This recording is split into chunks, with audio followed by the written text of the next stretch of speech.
Enquadrando o lobo mau. Eu vou te contar a história da Chapeuzinho Vermelho, só que à luz da lei brasileira. Tem muitas versões por aí. A mais antiga é a do Charles Perrault, Le Petit Chaperon Rouge. E a mais conhecida eu acho que é a dos irmãos Grimm.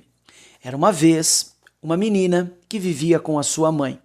Ela gostava muito da sua avó.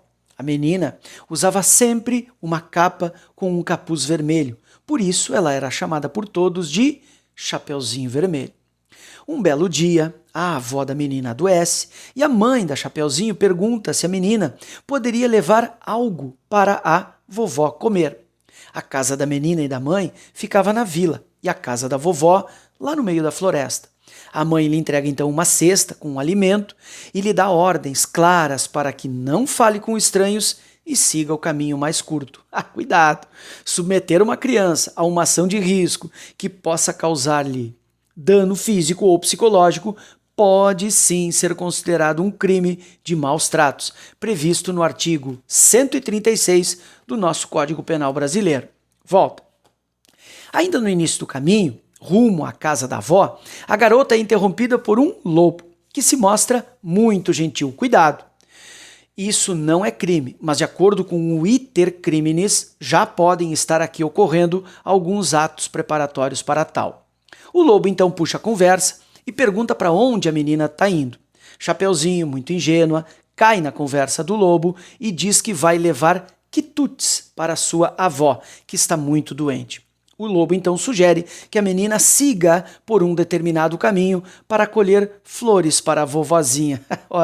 No Código Penal brasileiro não existe um crime específico que trate exatamente da situação de indicar um caminho errado a alguém com o objetivo de cometer um crime, mas essa conduta pode muito bem se encaixar em outros tipos de crimes previstos no Código, no nosso Código. Enquanto isso, o malvado do lobo segue por um caminho mais curto e chega na casa da avó primeiro. Quando ele bate na porta, quem abre a porta é a vovó. O lobo, claro, se faz passar pela menina. Cuidado! A conduta de fazer-se passar por outra pessoa pode se enquadrar em diversos tipos de crimes, dependendo das circunstâncias e das intenções por trás dessa ação. A avó, claro, muito ingênua, ensinou o lobo a abrir a porta e ele entrou. Assim que ele vê a velha, ele, devora a velha de uma vez só. Como a gente sabe, no final da história, a velha é retirada da barriga e passa bem. Portanto, no máximo aqui pode configurar uma tentativa de homicídio que é prevista no artigo 121, parágrafo 2º, que estabelece a pena para quem tenta matar outra pessoa. Tentativa. O lobo então coloca as roupas da avó e se deita na cama esperando que a menina chegue. Já devorou a velha. Forçando muito aqui o nosso enquadramento penal, a pessoa que utiliza a falsa identidade com o objetivo de obter vantagem lícita ou ilícita para causar prejuízo a alguém pode ser acusado de falsidade ideológica, conforme está previsto no artigo 299 do nosso Código Penal.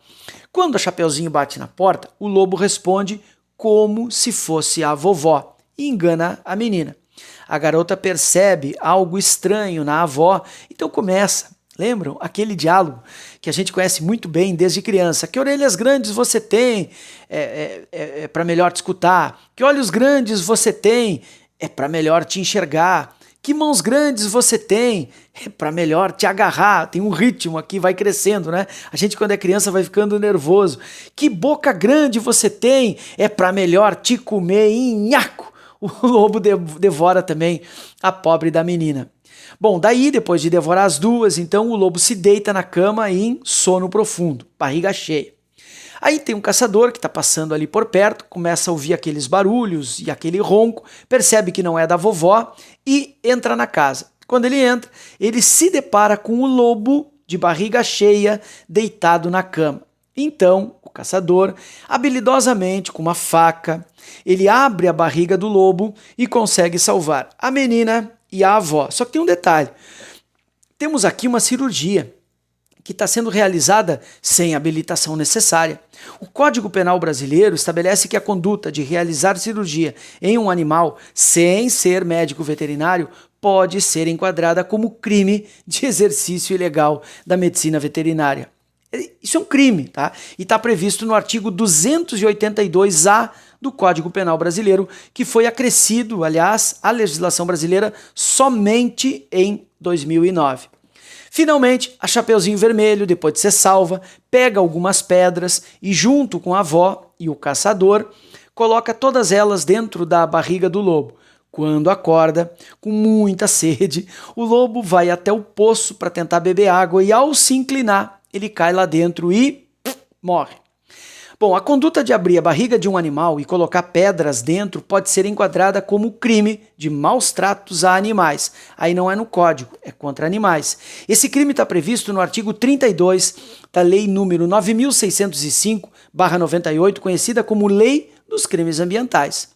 No conto, no entanto, o lobo é humanizado, pois fala e interage com os humanos, então vamos tratar ele como gente. Nesse caso, o caçador e a avó da menina, do capuchinho vermelho, concorrem para a morte de alguém e em seguida, ainda por cima, jogam o corpo dessa pessoa em um poço. E isso envolve uma série de crimes, eu vou me deter em 3. O primeiro deles é o de homicídio. Se a pessoa contribui de forma direta ou indireta para a morte de uma vítima, é homicídio. Isso está previsto no artigo 121 do Código Penal Brasileiro. Pode ser também ocultação de cadáver, lá no poço, que é o ato de esconder, dissimular ou ocultar o corpo que tenha sido vítima de um crime. Pode ser enquadrado no artigo 211 do Código Penal, esse caso. E por fim, associação criminosa, são 3. Se houver mais de uma pessoa envolvida, a avó, o caçador e a menina, na ação de causar a morte de uma vítima e ainda por cima ocultar o cadáver. E isso está previsto no artigo 288 do Código Penal. Como a gente vê, é uma história infantil muito lúdica, muito inocente, né? Fica aqui então a sugestão para você contar para os seus filhos antes de dormir, mas isso também desde que você deseje que ele se torne aí talvez um Chico Picadinho ou um maníaco do parque, talvez, sei lá.